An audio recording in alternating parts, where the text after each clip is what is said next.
In this quick video, we're going to modify our EC2 security settings so that we can be sure that we can securely connect to our instance without hassle. The first step will be to log into the EC2 dashboard.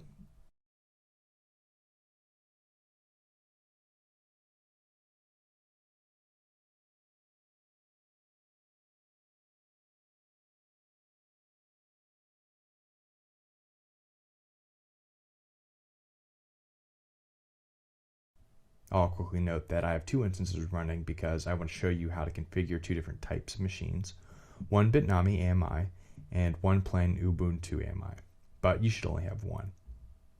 So there are a few different links to your security groups, but the most natural way to get to them, for me, is to find the security group column in my instance list. You can see the column in the right corner of the screen.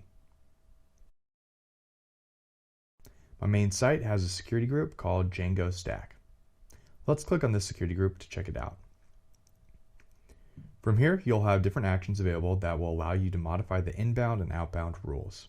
Inbound meaning the traffic that can access your machine, and outbound meaning the outbound traffic that your machine can access. We're not going to modify the outbound traffic in this video. So let's select the Edit Inbound Rules to start. Most, if not all, of the security settings that we need will come programmed with Bitnami already. However, it's good to know how this works, and I'll also make one change so that we can access a database from our local machine for testing purposes. As I mentioned before, the inbound rules will dictate who can access the machine, via which ports, and via which IP addresses. HTTP and HTTPS are the standard web protocols that you'll need to host your site. They have specific ports and are open to all IP addresses, which is written 0.0.0.0, because you want everyone to be able to view your site. If for some reason you wanted to limit who could access your site, maybe you had a private network or something, you could specify a list of IP addresses in the source column. RDP stands for Remote Desktop Protocol. I don't use remote desktop connections on my machines. And if you use this, you can leave the RDP rule here, but if you don't plan on using it, you might want to get rid of it. I'll leave it for the time being. And finally, we have SSH. This one's really important. It governs who can connect to your machine. This is currently not restricted, which is how we were able to log in from our computer.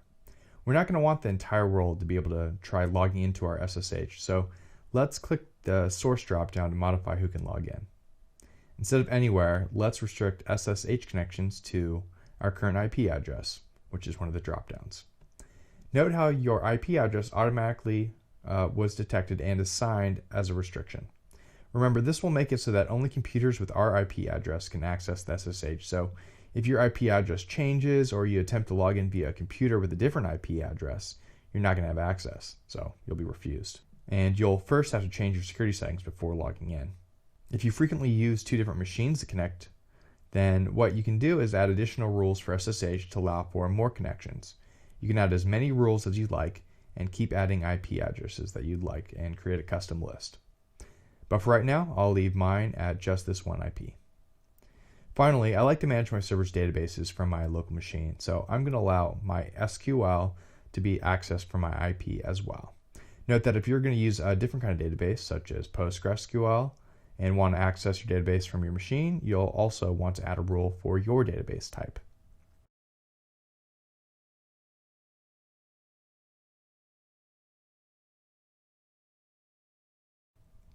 And that's really it for the purposes of this tutorial.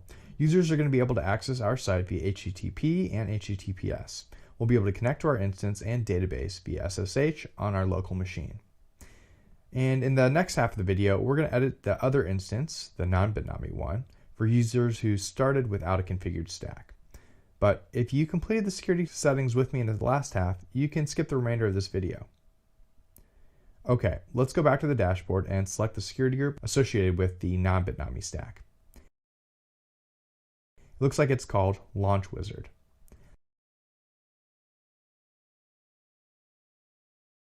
Let's edit the inbound rules again.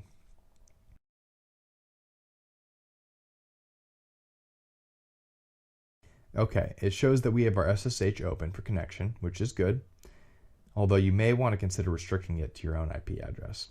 But let's add a few others here. I'm going to want MySQL again so I can connect to the database from my favorite SQL GUI, SQL Pro. Make sure you add a rule for your database type. It might be PostgreSQL. I'll also add HTTPS and HTTP so we can host a website.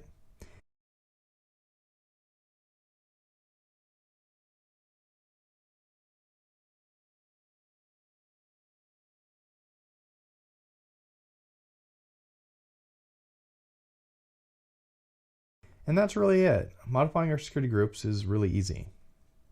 For completeness, I'll also show how if I really wanted both instances to share the same settings, I could have just assigned them both to the same security group instead of modifying two different groups. And I could do that by the following. Selecting the instance that I'd like to modify, clicking Actions, Networking, Change Security Group, and then selecting the desired security group.